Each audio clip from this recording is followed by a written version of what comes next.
Hi everyone, welcome back to Perspective and Process. This is a video that I have been excited to make because this video is about transitions, and I knew if I would make this video, it was because my pet cat, Peaches, made a full recovery. Well, guess what? It took a whole month, but she has. And she is transitioning out of the guest room back into the garage with my other cat. Each of my cats, they are indoor and outdoor, and so unfortunately they do occasionally get in cat fights. And Peaches did get in some kind of cat fight or got attacked by some kind of animal. We don't know exactly what happened, but she went down hard. And we took her to the vet. They cleaned out her wounds, but she needed some serious recovery time. And the vet even said, we cannot guarantee that she'll make a full recovery of her right front arm, which she was limping pretty badly on her paw. She just got better and better. And this last week, it became clear that she's pretty much fully recovered, all her fur's growing back, and it's time for her to join my other cat out in the garage. Don't worry, we spoil them and we have a great space set up for them out there. And so this is actually the guest room, and I have been looking forward to the day where I can convert it back into a guest room.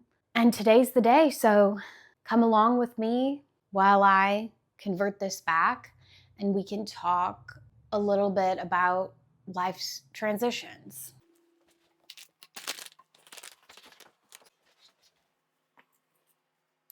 And while I love my cats so much, it is just more difficult to have them indoors because of the mess. So there's their food and water that can get messy.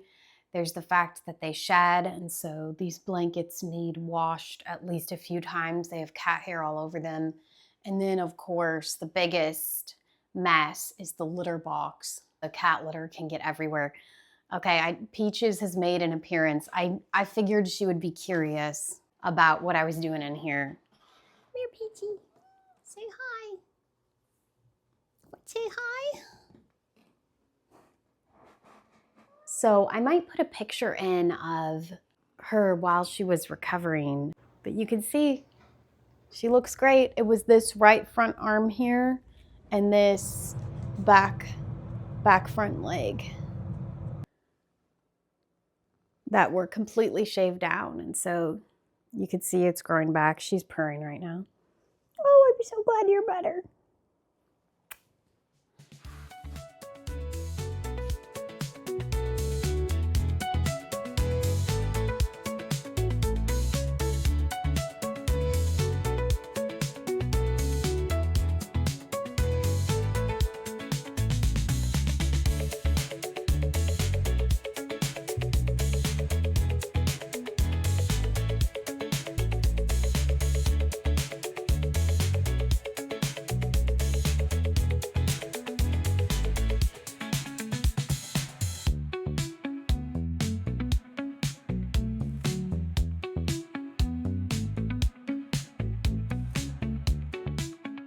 This is another reason why I like minimalism, because obviously we didn't know that Peaches was going to be attacked that night. It was a weeknight, and so we had to pivot quickly and bring her in and get her to the vet the next morning. And so it really helped that I don't have a bunch of extra stuff in this guest room, because we could move in everything that she needed. Now, her coming in here to stay for a month was a scary transition because, you know, I never wanted her to be hurt in the first place. But sometimes life transitions are like that. We don't get to choose that. But her transitioning back to the garage is a joyful transition. And I really think that with life, we're almost always in the middle of some kind of transition, be it big or small. What's a transition that you're in the middle of right now, and how do you handle it? I am currently in the middle of a big life transition, which is part of why I started this channel. I'm in the transition of leaving my career and making my own way. Learning God's wiring for me. What do I want? I'd like to make money as an entrepreneur and get paid to be myself. Be able to coach and mentor others about the things that I've learned in life. So that's a big transition for me right now. And isn't it funny how even good transitions, this is a good thing, can be very uncomfortable.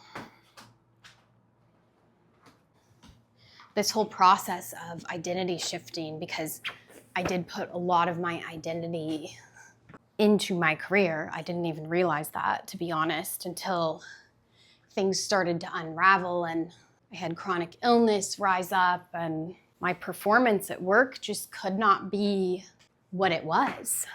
Getting the sheet. In order for me to get to that new place, a transition needs to occur. And I've learned that transitions can be so awkward and painful, but yet necessary.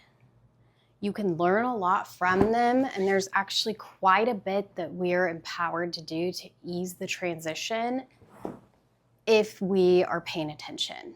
I've really learned a lot about that and I've really become a student of my own life and transitions in that way. I even noticed that this year I needed to change the input of who I listen to on YouTube and my podcasts. So I actually unfollowed some podcasts that I love on minimalism and decluttering and home management because it's time for the next thing. Look at how minimal this room is. It's time to move on to the next thing. I felt the pain of that, of unfollowing certain podcasts and certain people. It's not that I'm never going to listen to them again, but it was time to follow a few people who can help me with a YouTube channel. Ultimately, I think that paying attention even to those small things and then journaling and voice journaling about them is so healthy and can ease that transition pain because you can face those incremental feelings one bit at a time. What do you think? What do you think, girl?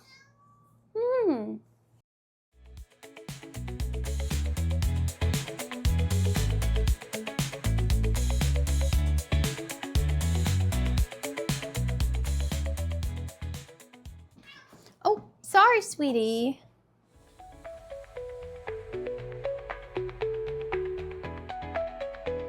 This is the piece de resistance.